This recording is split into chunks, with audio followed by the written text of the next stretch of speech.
Hello, welcome to this week concept map presentation. Today we will be briefly covering the approach to a patient with syncope or collapse.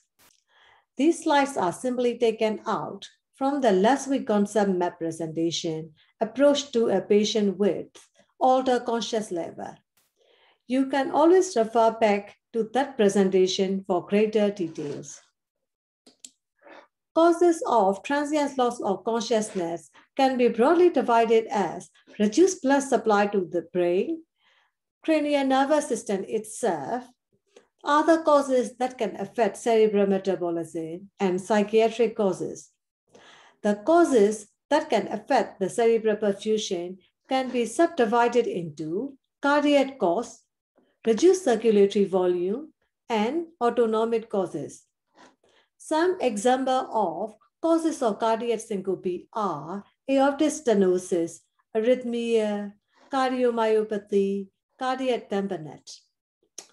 All the causes under reduced blood supply to the brain and post-ictal can commonly present as collapse query cause. How the structure approaches can be applied to the syncope or collapse. Start with initial assessment. Look at the red flags for cardiac problem in history and physical examination.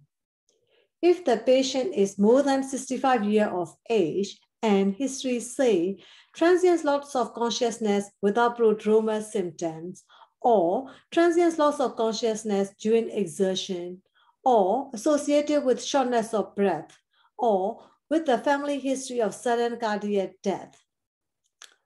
And on examination, we find signs of heart failure, low systolic blood pressure, or ECG abnormality. We must consider further CVS investigation and assessment. If the history clearly suggested as uncomplicated fate, syncope such as a history of pain, anxiety, cough, micturition before collapse, occur on stunning, preceding nausea, rapid recovery, no other red flags, it is more likely be autonomic causes. However, check the patient's standing and lying blood pressure.